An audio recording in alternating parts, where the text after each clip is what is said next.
showing you to someone else in order you to sever you from another connection, severing the destinies that you're supposed to have, and sewing you to someone else's destiny.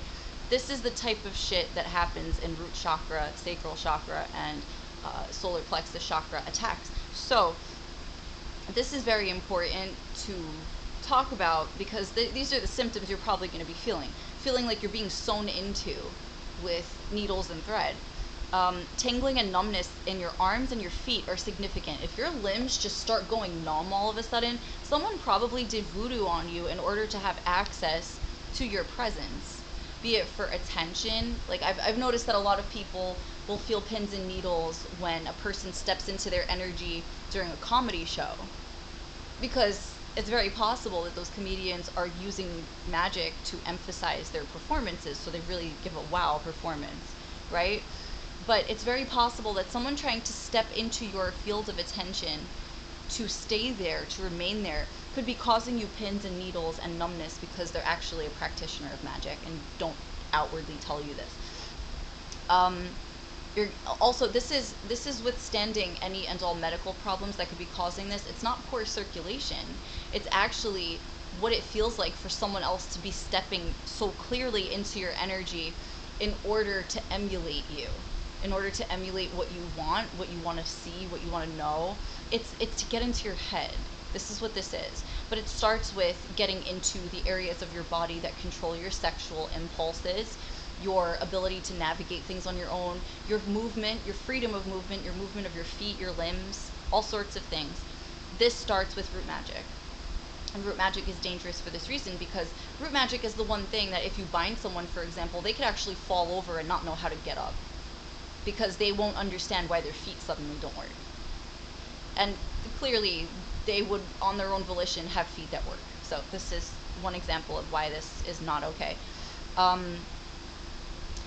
The lack of direction is another one. Lack of direction for both the sacral chakra binding and the root magic binding is an awful symptom. You will literally sit, because this has happened to me, you will literally sit in a place and feel directionless and not even understand why, because you're actually using your brain to come up with directions for your day. You're trying to plan something, you're trying to create a task list, you're trying to do something with you. You are actually with a lack of direction because someone else is forcing your mind to go blank when you want to do something for yourself. You're actually being inhibited by someone who thinks that they have positions of authority over you through a puppet that looks like you, that has your hair on it, that has your DNA that they stole on it. They could be trying to control you with your own sex cycles, your own sexual habits and cycles, your own masturbation habits, your own impulses sexually, supposing they had sex with you and they cast an attention spell on you so that you respond to whatever sexual impulses they give to you. This is also something you need to watch out for if you're having sex on your period, ladies and gentlemen. This is the type of crazy shit that people have done with their own body fluids. I'm not even joking. Their spit, their blood, their hair. You don't even understand how deep this can actually go. The lack of focus is another thing. If you have any of these three all together, you want to see somebody who does white magic healing prayer, and you want to do something that has to do with an exorcism, because whatever is on you is actually not allowing you to have freedom of movement, and it's causing you to have mental fog that belongs nowhere near you and has nothing to do with you.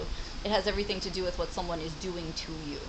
So this needs to be recognized for what it is and addressed, because this is actually inhibiting your freedom of movement, and you as a person should know what your body is doing if you're the one that is attempting to control it as its main administrator, right?